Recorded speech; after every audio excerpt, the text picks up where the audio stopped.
Hello, जय हिंद दोस्तों। स्वागत है आप सभी का हमारे यूट्यूब चैनल पर। सबसे पहले आप सभी को 75वें गणतंत्र दिवस की हार्दिक शुभकामनाएं। दोस्तों, आज की इस वीडियो में हम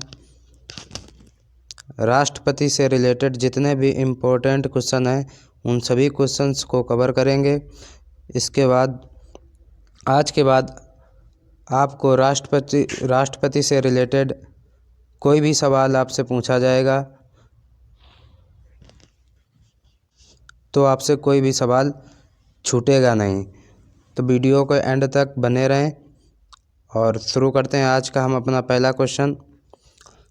देखिए दोस्तों, आज का पहला क्वेश्चन है, भारत में कार्यपालिका का अध्यक्ष कौन होता है?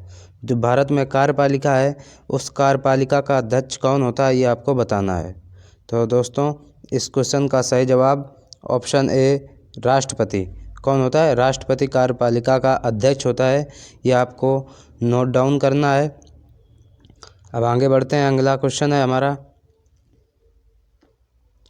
दोस्तों, क्वेश्चन नंबर 2 है, भारतीय संविधान के अनुसार देश का प्रथम नागरिक कौन होता है? आपको बताना है कि जो भारतीय संविधान के अनुसार हमारे देश का प्रथम नागरिक कौन होता है, ये आपको बताना है। दोस्तों, क्वेश्चन नंबर 2 का सही जवाब ऑप्शन ए भारत का राष्ट्रपति जो होता है वह भारत का प्रथम नागरिक होता है। ये आपको याद रखना है। आगे बढ़ते हैं दोस्तों, क्वेश्चन नंबर 3 है कि भारतीय संविधान के अनुसार देश की तीनों सेनाओं का अध्यक्ष यानी कि सुप्रीम कमांडर कौन होता है? आपको बताना है कि जो देश की 3 सेनाएं, थल सेना, वायुसेना और जल सेना, इन तीनों सेनाओं का जो सुप्रीम कमांडर होता है वो कौन होता है, ये आपको बताना है। दोस्तों, क्वेश्चन नंबर 3 का सही जवाब ऑप्शन ए राष्ट्रपति। कौन होता है? राष्ट्रपति तीनों सेनाओं का सुप्रीम कमांडर होता है। ये आपको याद रखना है। अब हम आगे बढ़ते हैं। हमारा आज का चौथा क्वेश्चन है, भारत के राष्ट्रपति निर्वाचित होने के पात्र बनने के लिए किसी व्यक्ति की आयु पूर्ण होनी चाहिए। आपको बताना है कि राष्ट्रपति निर्वाचित होने के लिए किसी व्यक्ति की आयु कितनी, वह व्यक्ति कितनी आयु पूर्ण कर चुका हो, ये आपको बताना है। तो दोस्तों, क्वेश्चन नंबर 4 का सही जवाब ऑप्शन डी 35 वर्ष, यानी कि वह इसकी न्यूनतम आयु कितनी होनी चाहिए? 35 वर्ष पूरी कर चुका हो और वह राष्ट्रपति बनने के उम्मीदवार होता है। ये आपको याद रखना है। नेक्स्ट क्वेश्चन है कि राष्ट्रपति पद के उम्मीदवार के लिए अधिकतम आयु कितनी होनी चाहिए? कि जो राष्ट्रपति का उम्मीदवार होता है, राष्ट्रपति पद के लिए जो उम्मीदवार होता है उसकी अधिकतम आयु कितनी होनी चाहिए, ये आपको बताना है।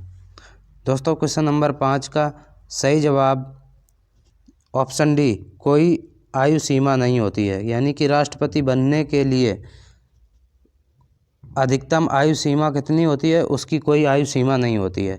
चाहे वो 60 वर्ष की आयु में राष्ट्रपति बने या 65 वर्ष की आयु में, यानी कि वो एलिजिबल होना चाहिए।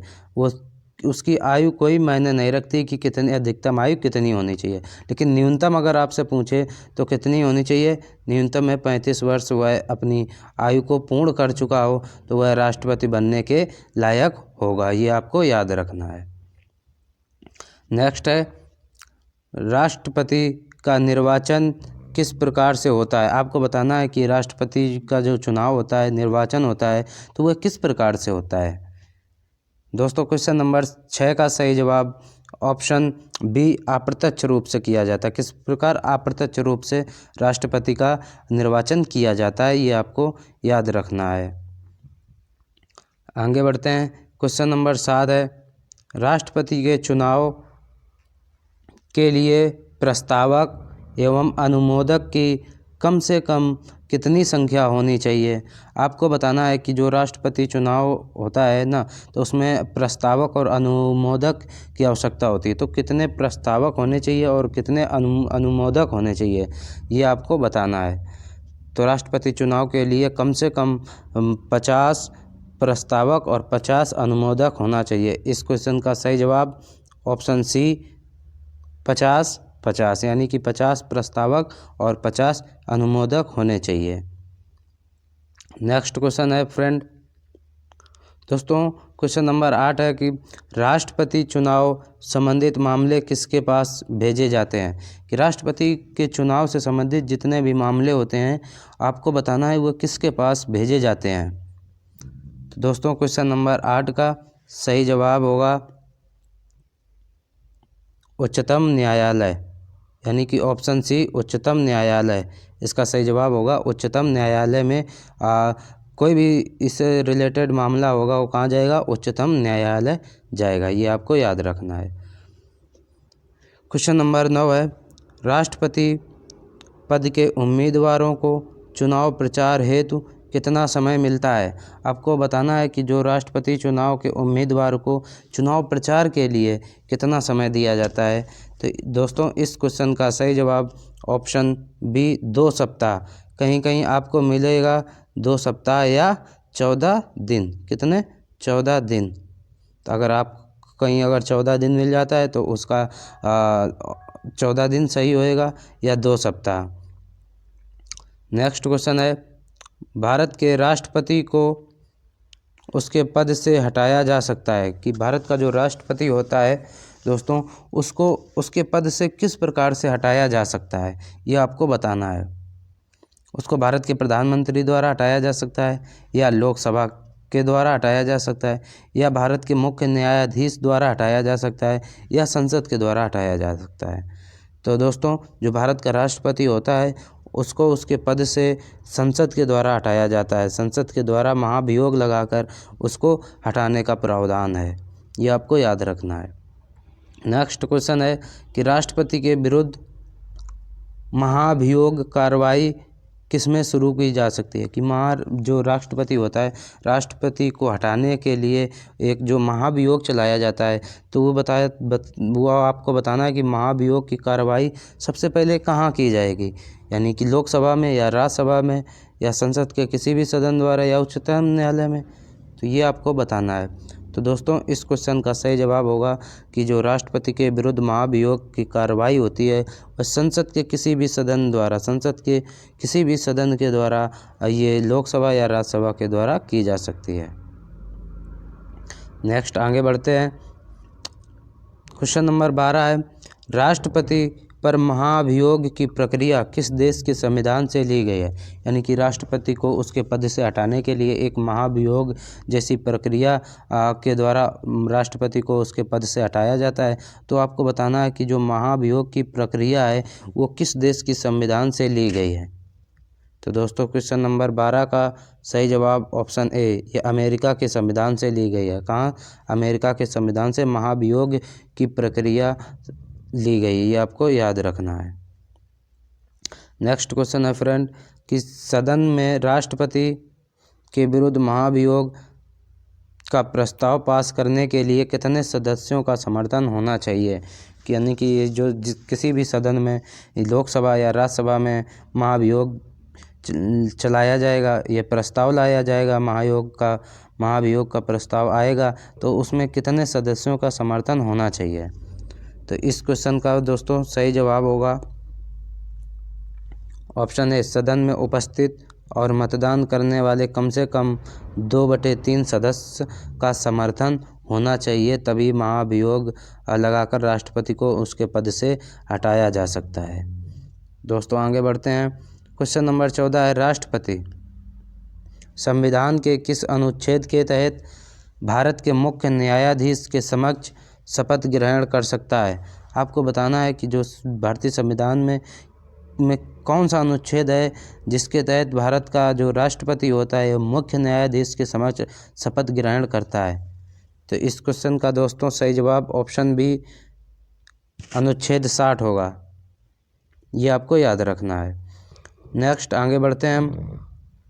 क्वेश्चन नंबर 15 है भारत का राष्ट्रपति अपना त्यागपत्र किसे संबोधित करता है। कि जो भारत का राष्ट्रपति होता है अपने पद से त्याग देता है तो त्यागपत्र किसे देता है। इस क्वेश्चन का मतलब ये है कि त्यागपत्र राष्ट्रपति किसे देता है, ये आप बताएंगे। तो दोस्तों क्वेश्चन नंबर 15 का सही जवाब ऑप्शन बी, उपराष्ट्रपति को। किसे? उपराष्ट्रपति को अपना त्यागपत्र संबोधित करेंगे। अब हम आगे बढ़ते हैं। तो दोस्तों आज का हमारा 16वां नंबर क्वेश्चन है, राष्ट्रपति के त्यागपत्र की सूचना उपराष्ट्रपति किसको देता है? कि राष्ट्रपति या अपना त्यागपत्र दे रहे हैं तो उपराष्ट्रपति यह सूचना किसको देता है, आगे किसको देता है, ये आपको बताना है। तो दोस्तों क्वेश्चन नंबर 16 का सही जवाब ऑप्शन सी, लोकसभा अध्यक्ष को। तो उपराष्ट्रपति यह सूचना किसको देता है? लोकसभा के अध्यक्ष को सूचना देता है कि राष्ट्रपति महोदय अपना त्यागपत्र दे रहे हैं। नेक्स्ट आगे बढ़ते हैं हम। क्वेश्चन नंबर 17, सबसे लंबे समय तक भारत के राष्ट्रपति रहे हैं। आपको बताना है कि सबसे बड़ा कार्यकाल राष्ट्रपति पद पर किसका रहा है, यह आपको बताना है। तो दोस्तों क्वेश्चन नंबर 17 का सही जवाब ऑप्शन ए, भारत के पहले राष्ट्रपति डॉक्टर राजेंद्र प्रसाद जी का सबसे लंबा कार्यकाल रहा। तो ये कब से कब तक रहे? 1950 से 1962, 12 वर्ष का कार्यकाल रहा इनका। कितने? 12 वर्ष का। 1950 से 1962 तक ये भारत के राष्ट्रपति पद पर आसीन रहे, ये आपको याद रखना है। नेक्स्ट क्वेश्चन है, भारत के किस राष्ट्रपति की मृत्यु कार्यकाल पूरा करने से पूर्व हो गई थी? आपको बताना है कि भारत के वह कौन राष्ट्रपति हैं जिनकी मृत्यु उनके कार्यकाल के दौरान ही हो गई थी। तो दोस्तों हम आपको बता देते हैं कि भारत के ऐसे 2 राष्ट्रपति थे जिन्होंने अपना पूरा कार्यकाल पूर्ण नहीं कर पाया था। वो कौन कौन थे? एक तो डॉक्टर जाकिर हुसैन जी थे, दूसरे थे फ़खरुद्दीन अली अहमद।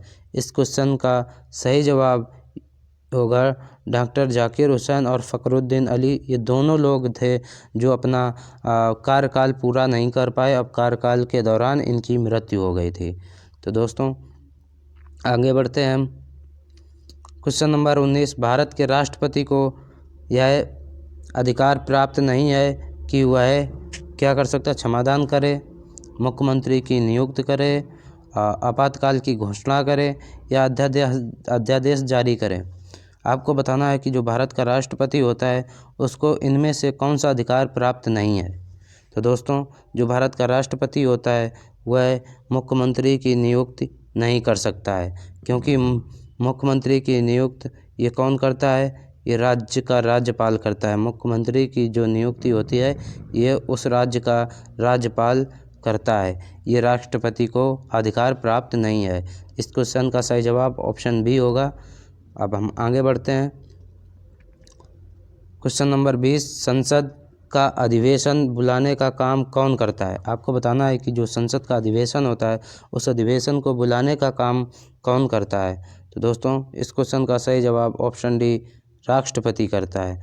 संसद का अधिवेशन बुलाने का काम राष्ट्रपति का होता है, ये आपको याद रखना है।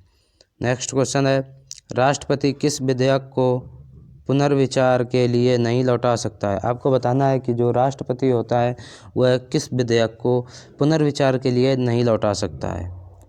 दोस्तों क्वेश्चन नंबर 21 का सही जवाब ऑप्शन सी, धन विधेयक। राष्ट्रपति धन विधेयक को पुनर्विचार के लिए नहीं लौटा सकता है, और धन विधेयक से रिलेटेड जो अनुच्छेद है हमारे भारतीय संविधान में वो कितना है? 110। जो अनुच्छेद 110 है वो धन विधेयक से रिलेटेड है, ये आपको याद रखना है। नेक्स्ट क्वेश्चन है क्वेश्चन नंबर 22, संविधान के अनुच्छेद 124 के अंतर्गत राष्ट्रपति निम्नलिखित में से क्या कर सकता है? आपको बताना है कि अनुच्छेद 124 के अंतर्गत राष्ट्रपति क्या कर सकता है। तो दोस्तों इस क्वेश्चन का सही जवाब ऑप्शन बी, सर्वोच्च न्यायालय के न्यायाधीशों की नियुक्ति कर सकता है। आर्टिकल 124 के तहत राष्ट्रपति सर्वोच्च न्यायालय के न्यायाधीशों की क्या कर सकता है? नियुक्ति कर सकता है। इस क्वेश्चन का सही जवाब ऑप्शन बी। आगे बढ़ते हैं फ्रेंड। क्वेश्चन नंबर 23, संविधान के किस अनुच्छेद के अंतर्गत राष्ट्रपति संघीय मंत्रिपरिषद की सलाह मानने के लिए बाध्य है। आपको बताना है कि भारतीय संविधान का कौन सा अनुच्छेद जो राष्ट्रपति संघीय मंत्रिपरिषद की सलाह मानने के लिए बाध्य है। तो दोस्तों क्वेश्चन नंबर 23 का सही जवाब ऑप्शन ए अनुच्छेद 74 के अंतर्गत राष्ट्रपति संघीय मंत्रिपरिषद की सलाह मानने के लिए बाध्य है, ये आपको याद रखना है। दोस्तों क्वेश्चन नंबर 24 राष्ट्रपति संविधान के किस अनुच्छेद के अंतर्गत अध्यादेश जारी कर सकता है। आपको बताना है कि भारतीय संविधान के किस अनुच्छेद के अंतर्गत भारत का जो राष्ट्रपति है वो अध्यादेश जारी कर सकता है। तो दोस्तों क्वेश्चन नंबर 24 का सही जवाब ऑप्शन सी अनुच्छेद 123 के अंतर्गत राष्ट्रपति अध्यादेश जारी कर सकता है, ये आपको याद रखना है। दोस्तों आज का हमारा लास्ट क्वेश्चन है, राष्ट्रपति को भत्ते के अलावा प्रति माह कितना वेतन प्राप्त होता है। आपको बताना है कि जो भारत का राष्ट्रपति होता है उसका मासिक वेतन कितना होता है, यानी प्रति महीने उसको कितनी वेतन मिलता है, कितना वेतन मिलता है। तो इस क्वेश्चन का सही जवाब ऑप्शन डी 5 लाख रुपए प्रति माह। कितना? 5 लाख रुपए प्रति माह उसको वेतन मिलता है। तो दोस्तों एक बार फिर से आप सभी को happy Republic day. Thank you. जय हिंद, जय भारत।